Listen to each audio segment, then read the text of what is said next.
Amma ni ada satu hajat nak minta badan. Ada bang, ada bang. Amma ni nak kira anak amma ke badan. Amma suruh anak amma ni kepada badan, tolong pada bicara. Minta Rasulullah jadi saksi. Kau tu minta Rasulullah jadi saksi. Apa? Sebab tu Uwais kata, sebab tu pada ini sayang kami macam anak. Kata cara semua. Cara semua. Ingat janjian depan makam Rasulullah begitulah. Pada masa tu. Macam anak. Sebab tu Yesus begini dulu kan. Sayang. Habis. Ya dah. Gigi.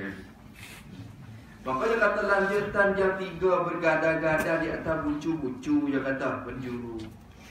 Dan takrib yang dimakian itu. Nak hurai dah ni. Arab tahu makna zalika. Dia kata dah.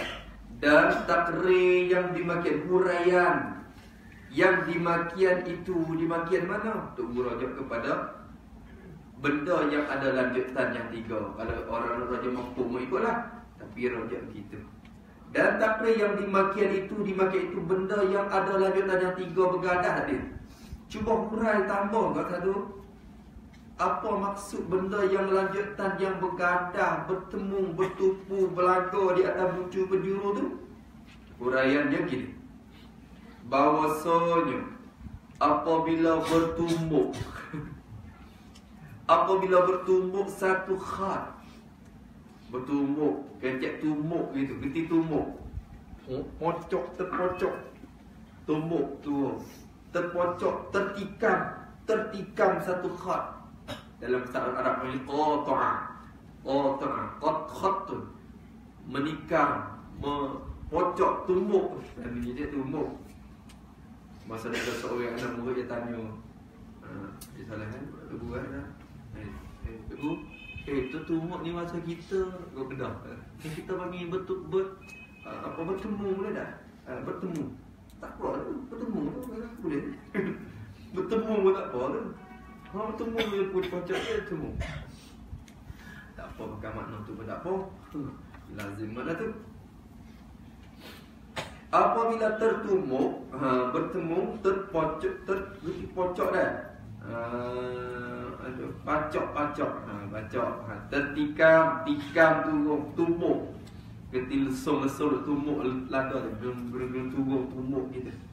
Apabila tertumbuk satu khat, tertumbuk oleh satu garisan. Tertumbuk, terpacok, tertikam di atas satu yang lain, di atas satu khat, satu garisan yang lain. Ni satu garisan. Tertumbuk satu garisan, geram. Tertumbuk, terpacok, tertikam oleh satu khat, ni satu khat. Tertumbuk di atas satu khat yang lain, ni satu khat yang lain. Ni khat. Orang kata dah. Apabila tertumbuk satu khat di atas satu khat yang lain, maka ada kalanya khat yang tertumbuk itu. Ni nombor. Macam-macam ni. Ada kalanya khat garisan yang tertumbuk, yang menikam tu, yang pacak tadi, yang terpacok, yang tertikam tu. Ni hak ni. Ada kalanya khat hak tertumbuk turun ni. Ada kalanya yang menikam turun tu. Ada kalanya khat yang menikam turun tu betul berdiri. Berdiri betul. Apa berdiri betul? Berdiri tegak gitu. Bercacir gitu. Betul cacir gitu. Gitu ni. Yang tertumbuk itu betul berdiri tegak. Tu, tidak condong ke mana-mana. Lah maknanya betul berdiri ni, tidak condong ke pihak mana-mana. Ya tegak gitu. Betul berdiri di atas khat yang dahulu. Khat yang dahulu tu khat mana? Khot yang ke bawah tu, khot yang kena tumbuk tu, yang terletak tu. Ni khot yang dulu ni. Ada kalanya khot yang tertumbuk itu berdiri betul, berdiri tegak, cacah di atas khot yang dahulu itu. Jagalah khot yang dahulu. Lagi sama tengah. Yang macam khot yang dahulu lagi. Kayak gitu. Khot yang dahulu lagi sama tengah. Dan lagi pula berada di tengah-tengah garisan itu. Sama tengah, lagi sama tengah. Lagi pula berada di tengah-tengah garisan. Ni, duk tengah garisan. Duk tengah orang lah. Gerung tengah. Sama tengah saya panggil. Mesti sama tengah dah. Tengah garisan. Nampak tak tu? Duk tengah-tengah garisan. Umpama tengah-tengah tu ada pun tak tepi tak apalah, ikut lah duduk sini. Sikit. Tapi orang tengah lalu dah nampak. Orang tengah tu dah nampak. Kalau tepi pun boleh. Tak. Satu garisan. Okey, tak ada sama tengah tapi hasil dah ni. Tegak juga tapi tak sama tengah. Dia sama tengah. Mudah sikit. Nampak. Kalau gitu dia kata sama tengah umpamanya, maka adalah dua bucu itu sama tajam keduanya. Nampak tak? Maka adalah dua bucu, dua penjuru itu sama tajam keduanya. Jadi sama tajam.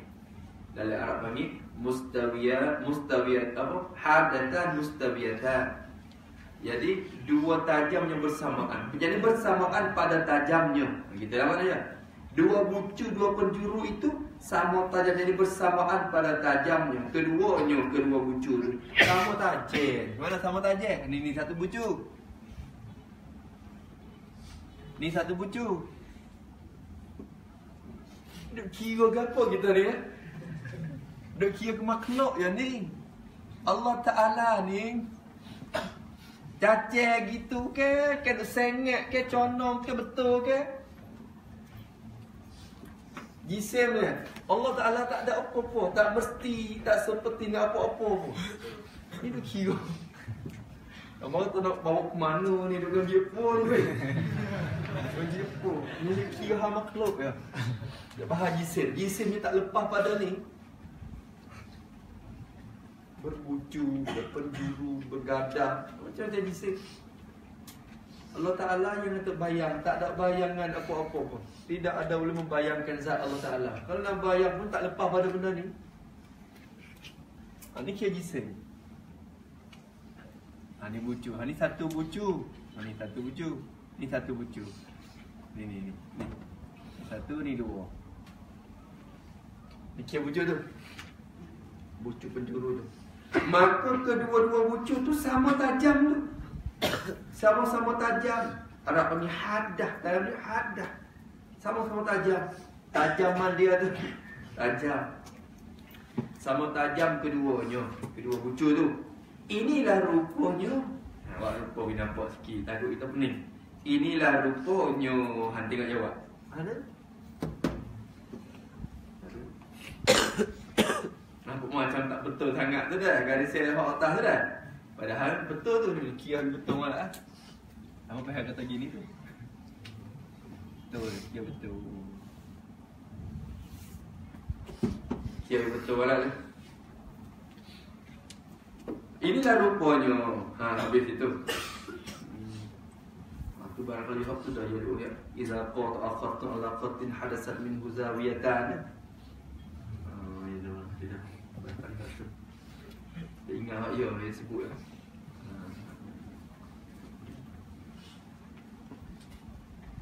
Dia ingat dia bukan baca mari dulu kau dia hafal. Kita boleh beza kata itu hafalan dia. Hafalan dia. Sebut tu hafalan daripada hafalan. Kira.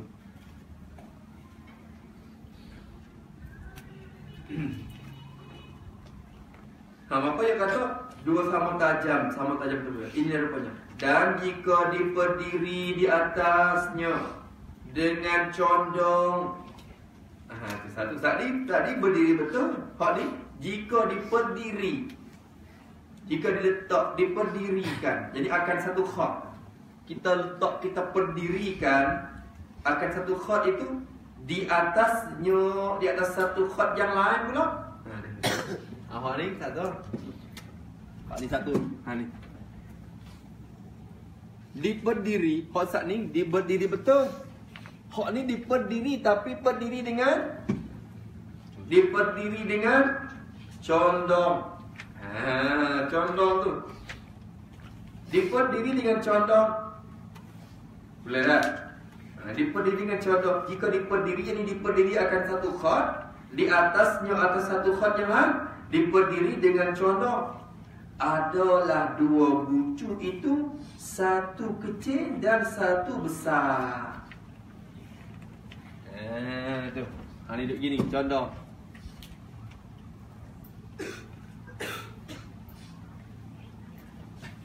Tak? Diperdiri akan khat itu atasnya atas satu khat yang lain, tapi diperdiri dengan condong gitu.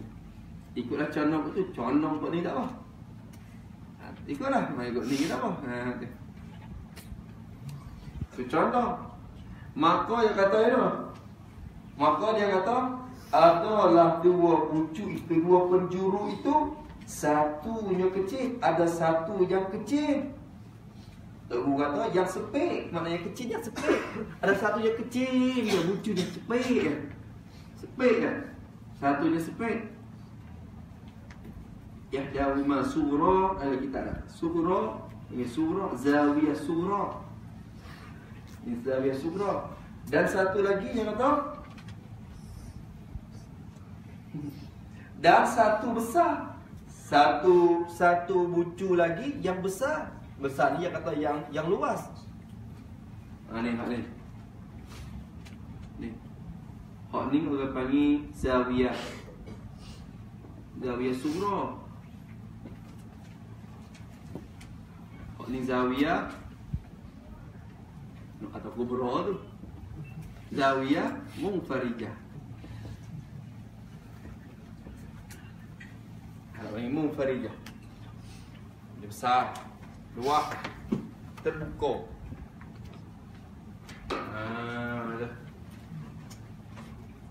Ada. Maka dia kata ada kira dah. Ni dah berhaji sem je. Ni di sisi demo. Belakang apa? Demo tu. Maka dia kata satu tu kecil dan satu besar, satu lagi luas. Dan yang kecil itu dikatakan tajam. Zawiyah surah tu dinamakan hadah. Dinamakan tajam. Maknanya hak kecil tu dinamakan tajam. Yang kecil itu, bucu yang kecil, yang sempit itu dikatakan dinamakan tajam. Dan yang besar, ini bucu yang besar, yang luas itu dikatakan apa? Dopok. Apa ni dopok? Tani kata dopok tu, dopok ke apa? Tak tajam. Yang kata dafa'a yadfa'u syufu'a. Kamu ni apa ni daf'un? Menolak. Dopok. Kita baca itu. Ini tu suka kan kalau baca ni. Ni orang tak mengaji ni tak boleh baca ni kata. Kami ni boleh mengaji pun mengaji pada yang haul istilah. Ni untuk dia ni dia kata dua pekat ni tanda pekat. Tapi kami sini bercakap dopok juga dulu. Dopok ni apa dopok? Tak tajam, lawan dengan tak tajam. Tumpul lah, tumpul. Dia tumpul, tak tajam. Benda tak tajam tumpul. Maka dia bagi tumpul, dia panggil tajam. Pihak ni panggil tajam, dia panggil satu lagi dopok. Kecek lah kalau ni tak kecek macam dopok. Tapi macam gitulah dopok. Dopok.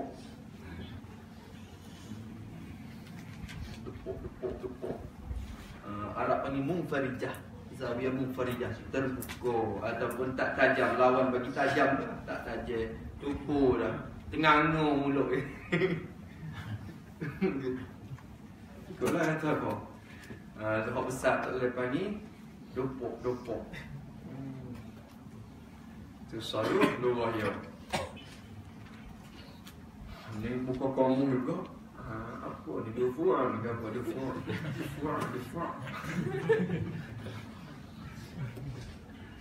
Yang kecil dinamakan tajam, yang besar dikatakan dopok. Depok. Tu. Kita tak apa, kita bangun bahasa guru semula dah. Kita depok pula. Dikatakan dopok tu munfarijah, tak tajam maknanya. Inilah rupanya. Awak rupa tengok tu. Betul gadah. Itu tu panggil gadah belakang ni gadah tu ni. Ni gadah tu. Dah ada. Kita gadah. Bila gadah, ia tajam tumbuh, maka hasil bucu. Kalau bentuk ni apa panggil sama luar. Sama tajam. Hadatan mutasawiyatan. Ada hak ni kalau sekiranya bercondong gitu, mail gitu. Apa panggil condong ikut rupa tu, maka satu akan jadi zawiyah sughra, satu lagi akan zawiyah munfarijah. Katakan bucu yang kecil atau yang sempit dan bucu yang luas. Yang luas.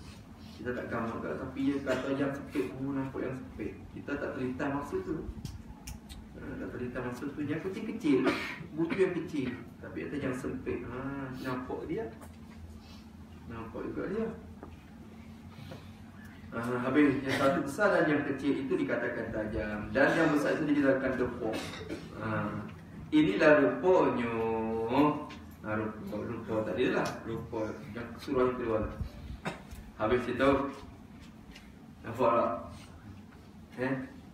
InsyaAllah tu dah. Boleh buat mengajar pula tak apa dah. Tak payah lagi kalau kita tanda yang malam, insyaAllah. Ni kau pergi dah saya ni sikit demi sikit untuk nak boleh hasil satu masa. Habis kata kita ni insyaAllah demo akan boleh baca. Sekiranya lepas pada khatam kita ni ada orang mari minta mengaji makulah, demo rasa boleh baca kita. Saya rasa gitu. Rasa gitu tak? Rasa gitu Rasa gitu. Jadi rasa mari lah. Sebab apa? Sebab kalau melalui tanda dan sebab makna-makna orang yang betul-betul kalau kita tak ada lupa kat abang-abang. Jangan lupa kat. Dia kata apa. Tapi dengan sebab tanda tak. Sebab kita ni teringat lama. Sebab tu ilmu ni lah. Dia semua.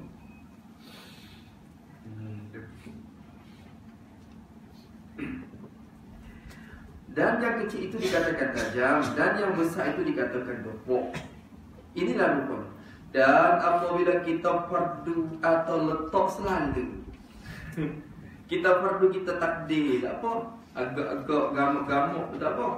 Atau kita letak selalu, letak terus, bakal letak terus. Tak lalu tak apa. Atau fardu gamuk, tak apa. Kalau fardu agak-agak kira ni, fardu kan. Atau letak lalu, letak lalu. Kita letak selalu. Pakai letak terus. Jangan duduk takdir lagi. Tak nak takdir pun tak apa, pakai letak terus. Tak selalu apa? Tak selalu dah. Ketok sentiasa tu selalu bukan orang sentiasa. Selalu dengan makna pakai mubasyarah. Pakai letak. Letak. Tak boleh tengok. Atau tak selalu tak apa. Satu khat, satu garisan. Apabila kita fardu, kita agak gamuk-gamuk ke, ataupun kita letak selalu tak apa. Letak selalu, letak terus. Akan satu khat, satu garisan. Kerak, garis. Tak betul lah. Sekali dua tak betul lah. Sekali ya betul.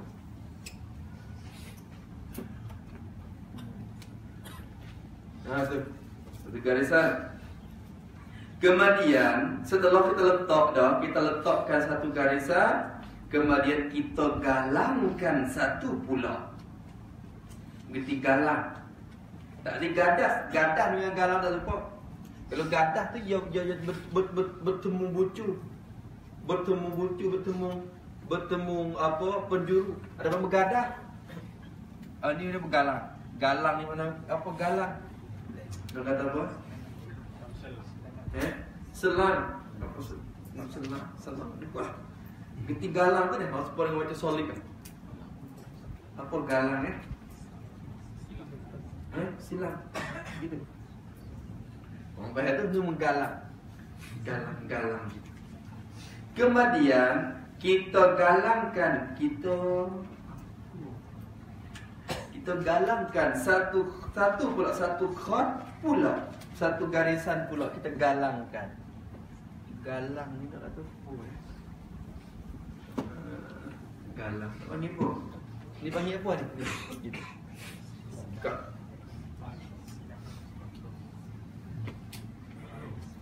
Menggalang. Silang gitu dah, silang. Bersilang. Gerti tak? Tu kita galangkan satu pula. Di tengahnya, galang-galang tu di tengahnya, tengah khat tu. Dengan satu khat mula-mula tu. Kemudian kita galangkan satu pula, satu khat, satu garisan pula. Kita galang di tengahnya, di tengah satu khat mula-mula. Kita galangkan di tengah.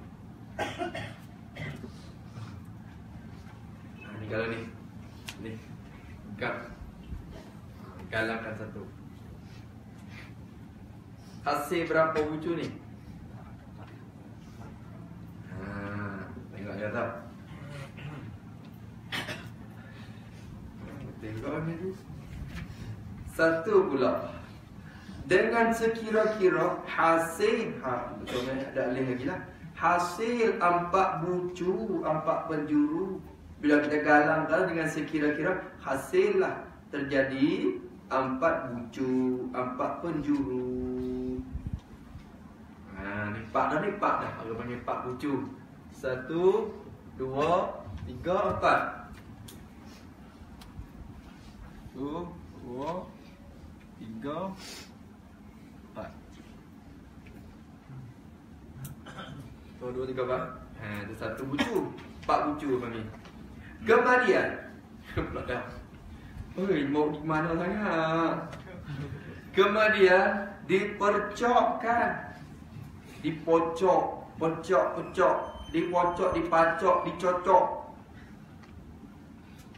Berarti cocok. Jarum tu cocok je lah. Pocok, bukan jarum masalah lagi kita dipocok. Pocok, cocok, ikutlah. Dengan cocok. Pocok. Pocok ni kita tulis pocok gitu. Pacok-pacok tu dipikir tu lagi. Kemudian dipocokkan di tempat bergadas itu. Dipocok tu di tempat ini pada tempat yang bergadas itu. Mana tempat bergadas ni.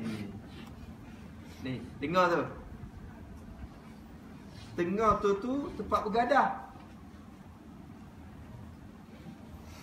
Gerak ada hasil tempat tengah tu. Kita pocok di tempat tu. Dipocok di tempat bergadah itu 1 khat pula. Dia. Ada yang lebih kecil. Dipocok di tempat bergadah itu 1 khat pula. Jadi situ tu kita seolah kata kita ambil 1 khat. Lubang itu. Temu kita tu. Bukan galang gini, pocok di khat tu. Bukan kalau gitu buat galang 1 pula. Jadi ni, ambil 1 khat. Tapi yang nak lukis tak boleh lah ni.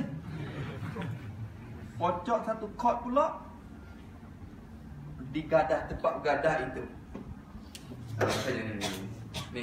Ni galang. Dipocokkan 1 khat pula.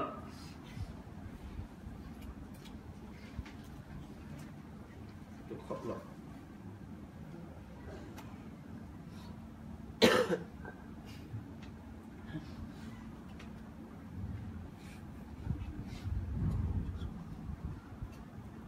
Pocok tu pocok.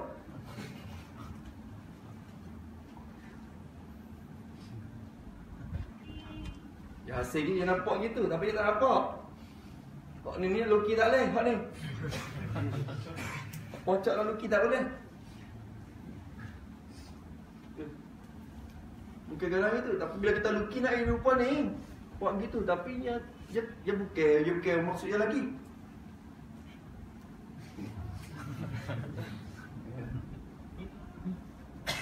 Tu. Kemudian di pojok tempat bergadang itu satu khot pula. Dengan sekira-kira ada hujung balik bawah dan balik atas. Ni. Bila tu pun ada hujung ni. Jangan pojok sekerat gitu.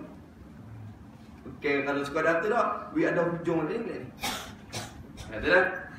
Dengan sekira-kira ada hujung pada pihak bawah dan balik ini pada pihak atas. Pihak bawah pun ada hujungnya dan pada pihak atas pun ada hujungnya.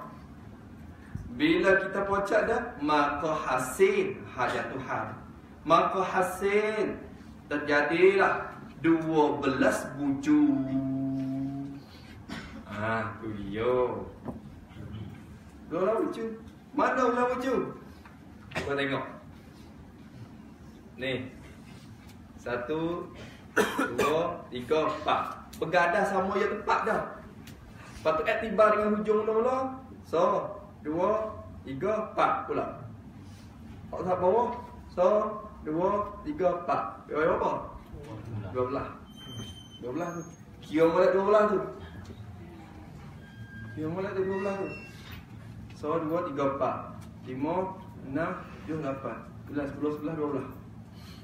Tapi kan dia bocok gitu lah.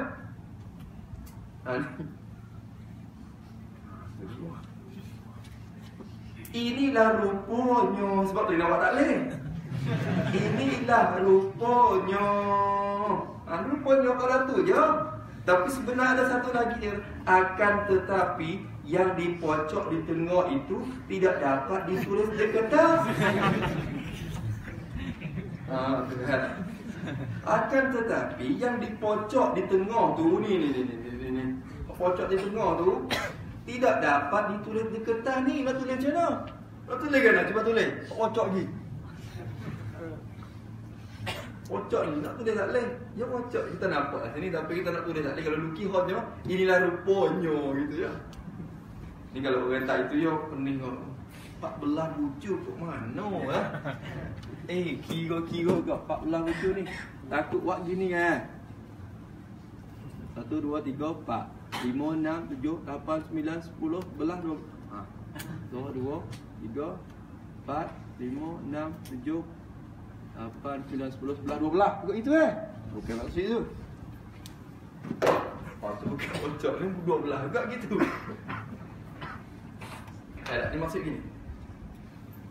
Bila macam gitu, hasil 1, 2, 3, 4. Lepas tu main kira atas nampak tu 5, ni sebab pada ni 5, 6, 7, 8. Lepas tu kira bawah ni pula 9, 10, 11, 12. Jadi satu chord tengah tu dapat membucukan pula 4 pulak di bawah, 4 pulak di atas. 4 tu hak dia ada asal. Tu dapat 4 di bawah, 4 di atas. Gitu dah. Banyak rupa Akan tetapi yang di pojok di tengah tu, garisan yang di pojok di tengah tu tidak dapat ditulis di kertas lah. Orang yang boleh menulis tu hebat sangat tu. Dapat melukiskan juga pojok tu. Pojok tengah tu. Tak boleh ni. Nampak tak boleh. Nak pojok dia, nak pojok dia saja. Betul. Dan sekarang habislah. Dia naik ke atas darah pula. Dan sekarang pulanglah kepada bicara yang asal. Bawa pergi kamu pening-pening. Alif falsafah kira begitu.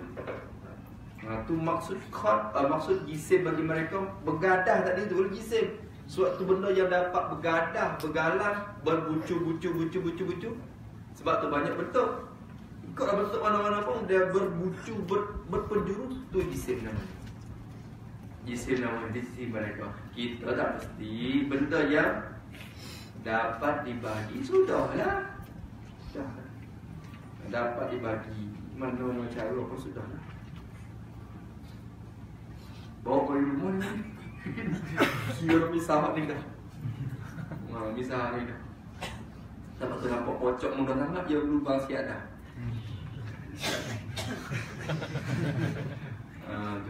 Kira orang gua ni mudah kalau sini payah pula. Nah, dia dapat gini. Dah. alat-alat yang mudah dicari. Itu. Tu hukum dia.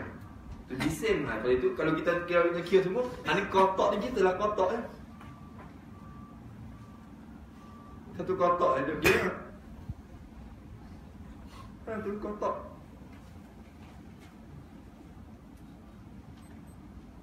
Kotak persegi dia gitu lah. Dah. Berarti dia dengan Mu'tazilah ni tak jauh sangat. Tapi Mu'tazilah tu kena ke diri benda yang bersifat tu dah. Adapun mereka hanya kira betul bergadah. Ala kulihan kena hasil tiga-tiga tu baru dah dinamakan jisim di sisi mereka. Maka di sini kita nampak kata Mu'tazilah cenderung kepada falsafah sangatlah. Di situ. Habis. Maka dan sekarang pulanglah, kembalilah kita kepada bicara, kepada pembahasan yang asal kita, yang asal tadi, iaitu bicara yang asal tu aina. Ikutlah aina. Iaitu maqula aina namanya. Apa maqula aina? Hasil suatu jisim pada tempat. Pada tempat. Yang baru bahas jisim je weh. Rasa-rasa nak bahas tempat pula ni. Allah Akbar. Tahulah akan dipuas lagi. Jisim tu begitulah. Hasil jisim. Dan telah terdahulu bahawasanya aina telah terdahulu bahawasanya aina maqula aina tu ialah hasil jisim.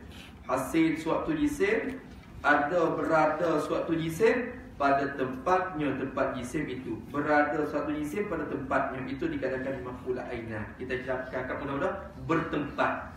Bertempat suatu jisim. Gitu. Bertempat itu dinamakan maqula aina. Maqula aina tu boleh pada satu jisim. Dan inilah hasil jisim pada tempatnya ni lah.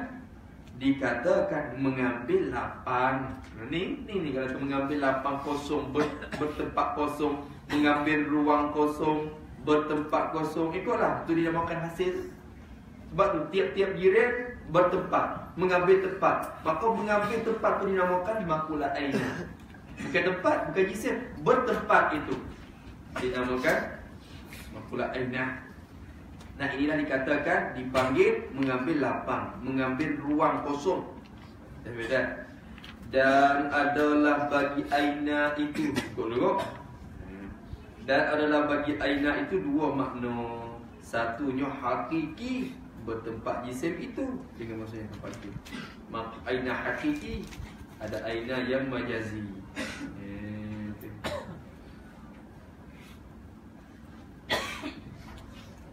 Kita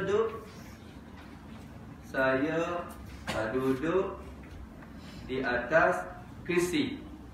Maka atas kerusi itu dikatakan aina yang hakiki kita. Muka punggung kita teluk dan muat. Jadi sama betul. Habis. Tapi aku duduk dalam rumah. Aina majazi kerana kita duduk bukan kita saja dalam rumah. Benda lain banyak lagi. Nampak tak dah? Nampak tak kira aina hakiki majazi. Duduk mana lah ni? Duduk mana? Kawan tu di atas, kawan duduk dalam. Duduk dalam apa dia? Tepayan. Tepayan penuh. Kalau kita sama apa ni? Sama penuh bumalan. Tu aina hakiki. Kawan dalam bilik. Tu aina majazi. Ya kita saja yang bertempat di situ. Pokoknya ada lagi kira. Bagaimana pula dengan batu yang nak ikut Nabi? Datang batu tadi tu. Bagaimana pula dengan batu yang nak ikut Nabi ketika Nabi di Mi'rajkan tu?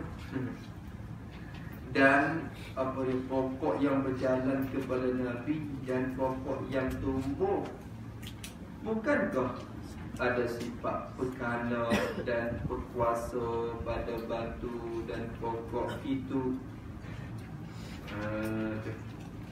Masalah batu ni dia tidak ada sifat, cuma Allah Ta'ala menggerakkan dia.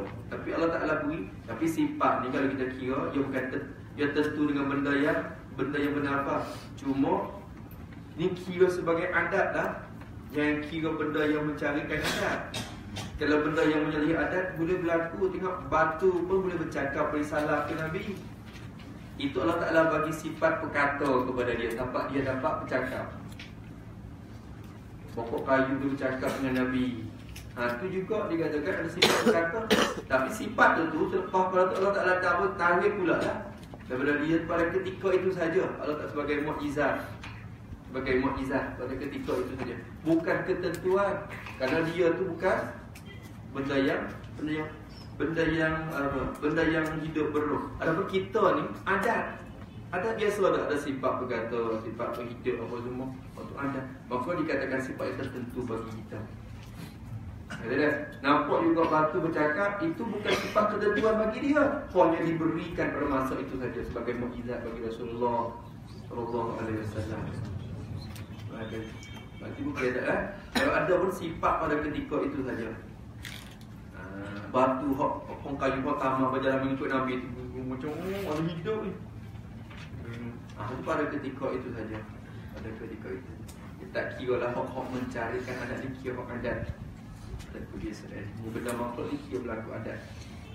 Masa tu soalan lagi tadi.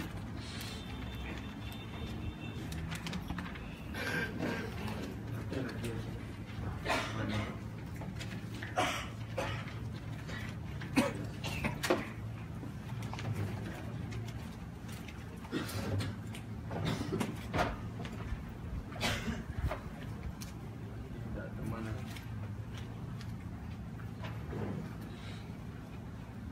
Tanya apa tadi tak ingat. Ada satu soalan yang jatuh. Tak boleh tengok dah. Pokok tu semula.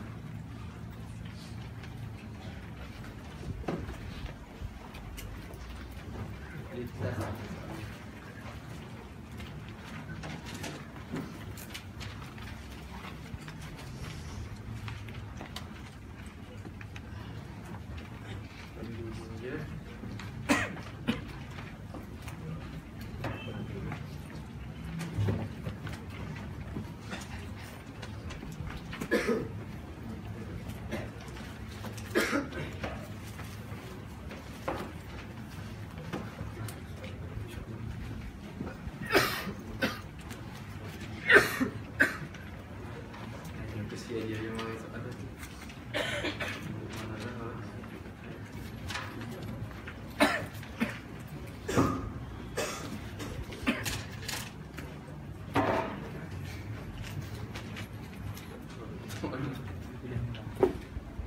Nanti tulis semula, tapi tak sampai tajuk dia lah. Dia tanya betul tajuk apa ni?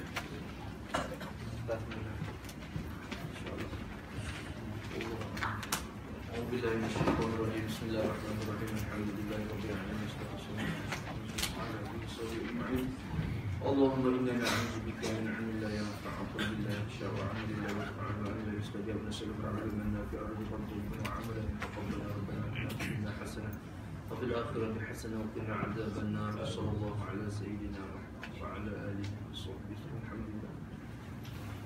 Ya Rabbana i'tarafna bi annana i'tarafna wa annana asrafna ala lafza ashrafna fatub 'alaina tawba تغسل كل حوبا واستر لنا